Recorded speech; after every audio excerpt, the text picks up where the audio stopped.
What's up out there, everybody? Thank you for stopping by the channel. This is my review of the much anticipated third season of Cobra Kai, coming January 1st to Netflix. This season picks up after the high school brawl that left Miguel injured and resulted in Robbie being on the run. I guarantee you this will be a substance-filled but still very vague review. I'm not going to have any spoilers in it. I won't dive into any plot points or character arcs or story reveals, so you guys are safe. I'm simply going to give you my generalized thoughts on this season, so let's dive into it.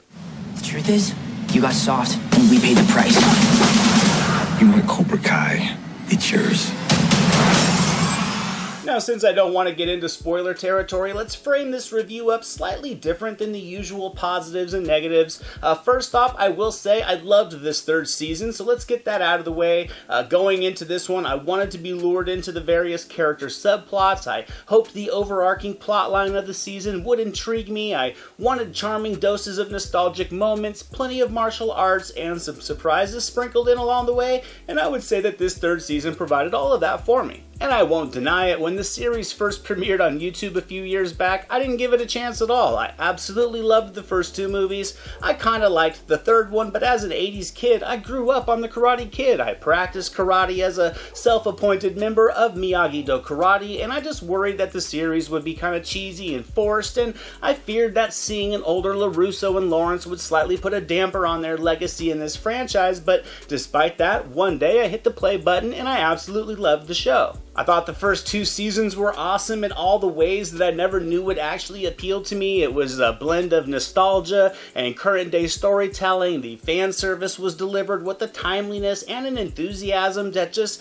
made it all work effectively, from the music to the nods to past films. The first couple seasons delivered really a charming balance of what I'd call guilty pleasure storytelling done perfectly, and this third season picks up nicely with that same flow, tone, and atmosphere. Something else I loved about this show is how the old school characters are worked in with the younger generation with a nice smooth flow and commingling, and that certainly does continue here with season 3. The fallout from the high school brawl has really impacted everybody in different ways. It's also put a stain on karate as being an outlet for kids amongst the city, and this season does a solid job of spending time with multiple characters to see how that season 2 finale has affected everyone. I think the season takes you on another fun ride. There's a nice balance between the episodes with the reveals, the fan service, and the plot twists sprinkled in nicely. There's, again, only 10 episodes, so none of them feel wasted. I think if you liked this series so far, then you're going to be able to fall right back into this continuation. We get more exploration of LaRusso and Lawrence, as well as just more changing dynamics between the younger cast, and it results in consistently appealing drama and emotion that I think will keep you invested.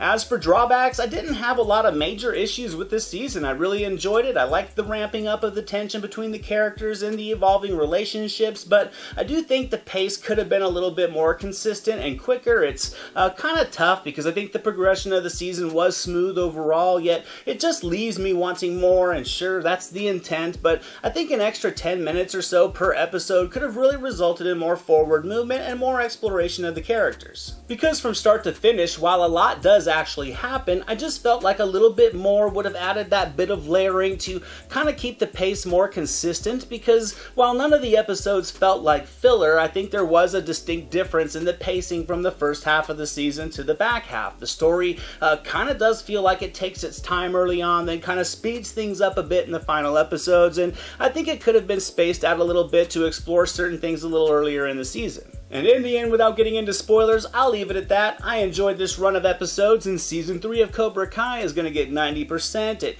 picks up right where the last season left off, and it does so more than just through its storytelling. It does so with just the nostalgia, the charm, the atmosphere. It also still has its plot conveniences and some processed emotions from the younger characters, but that's sort of the charm that this show delivers. It kind of feels like Beverly Hills 90210 with karate, and I loved 90210 as a kid because of its campiness, and as an adult, that same appeal with Cobra Kai lures me in every time.